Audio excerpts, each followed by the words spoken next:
Hey, welcome to Reading 11. And the last time we read, it said, and then I hear someone say, Marty. I look up, and there's Mom. So there was Marty with Shiloh. So, now Mom knows. So here we go. Reading 11. I can't move. Seems as if the sky is swirling around above me, tree branches going every which way. Ma's face even looks different from down on the ground. Shiloh, of course, goes right over, tail wagging, but all the steam's gone out of me. How long have you had this dog up here? She asks. Not one trace of a smile on her face. I sit up real slow and swallow. About a week, I guess. You've had Judd's dog up here a week? And you told him you didn't know where it was? Didn't say I didn't know. He asked if I'd seen him, and I said I hadn't seen him in our yard. That much was true.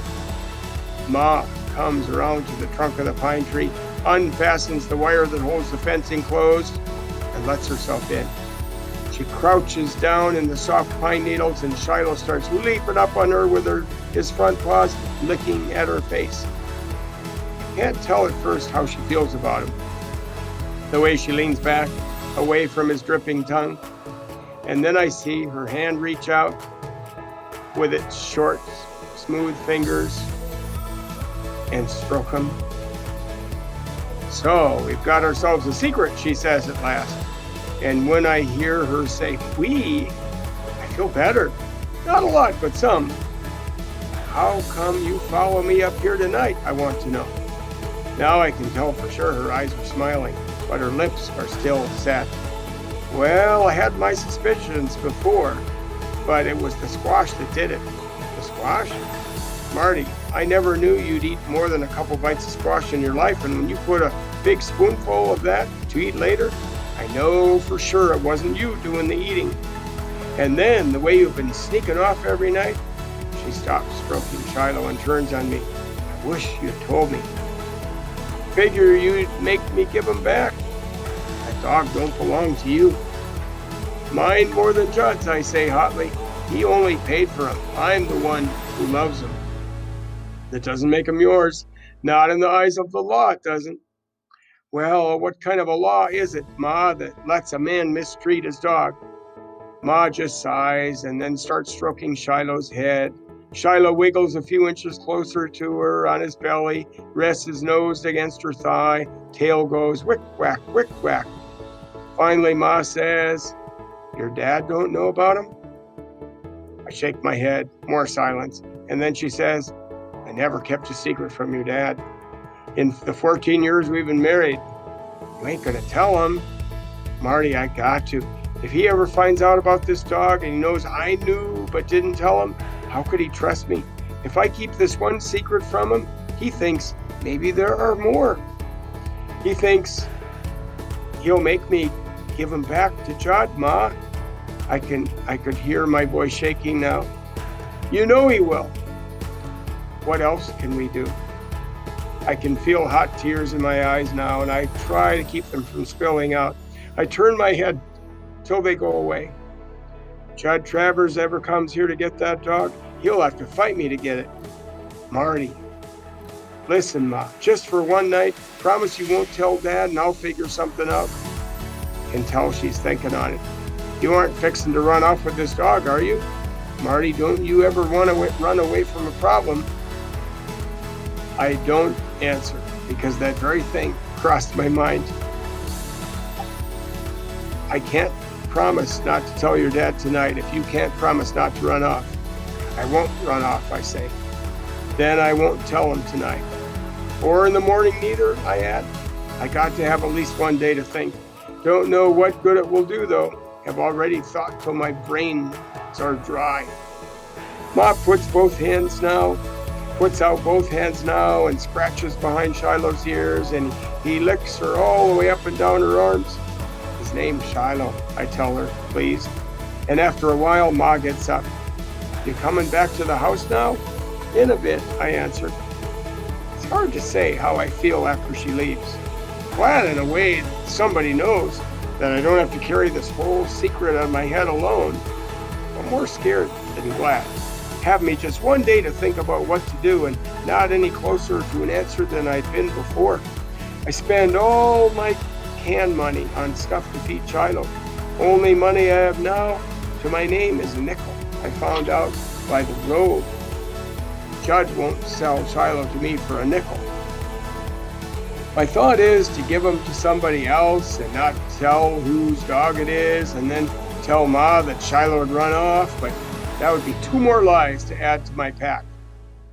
Word would get out somehow or another and Judd would see David Howard or Mike Wells walking his dog, and then the war would really start.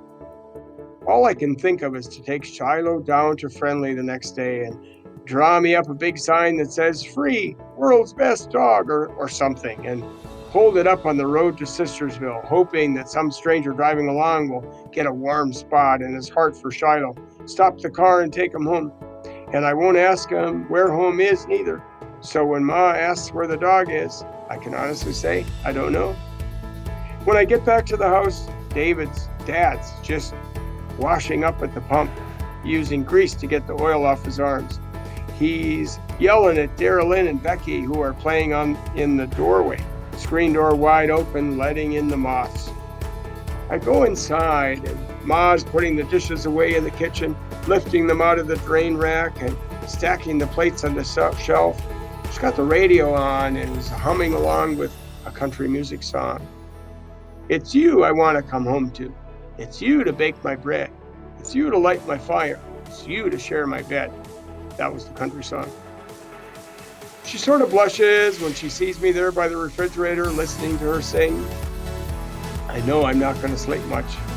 That night, I sit on the couch, staring at the TV, but not really watching, while Ma gives Becky her bath. And then I wait till Darylyn is out of the bathroom so I can take my own bath. Don't know if I soaked up or not.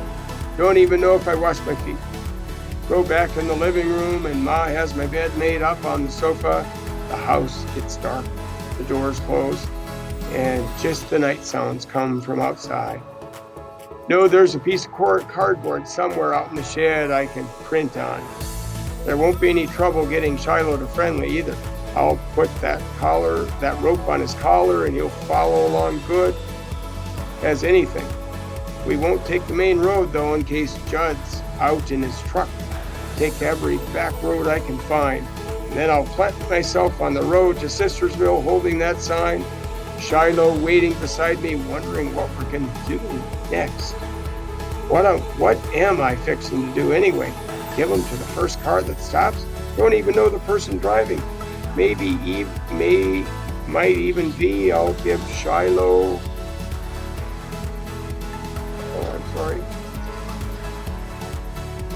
Shiloh to someone who'll treat him worse than Judge Travers. Now that Shiloh's come to trust me, here I am getting ready to send him off again. I feel like there's a tank truck sitting on my chest, can hardly breathe. Got one day to decide what to do with Shiloh, and nothing, I think, seems right.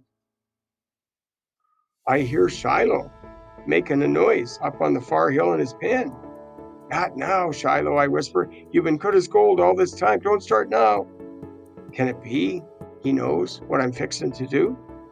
And then I hear a yelp, a loud yelp, and then a snarl and a growl, and suddenly the air is filled with yelps, and it's the worst kind of noise you can think of, a dog being hurt. I leap out of bed, thrust my feet in my sneakers, and with shoelaces flying, I'm racing through the kitchen toward the back door. A light goes on. I can hear Dad's voice saying, "Get a flashlight," but I'm already out on the back porch and then running up the hill. There are footsteps behind me. Dad's gaining on me. Can hear Shiloh howl like he's being torn in two, and my breath gets shorter and shorter trying to get there on time. And by the time I reach the pen, Dad's caught up with me, and he's got the flashlight turned toward the noise, and the beam searches out the pine tree, the fencing, the lean-to. And then I see this big German shepherd, mean as nails, hunched up over Shiloh there on the ground. The shepherd's got blood in his mouth and jaws, and as Dad takes another step forward, it leaps over the fence, same way it got in, and takes off through the woods. I unfasten the wire next to the pine tree, legs like rubber, hardly holding me up, and I kneel down by Shiloh. He's got blood on his side and his ear and a big open gash on one leg, and he don't even move, not an inch. I bend over, my forehead against him, my hand on his head. He's dead. I know it. I'm screaming inside. And then I feel his body sort of shiver and his mouth's moving just a little, like he's trying to get his tongue out to lick my hand. And I'm bent over there in the beam of Dad's flashlight, bawling, and I don't even care.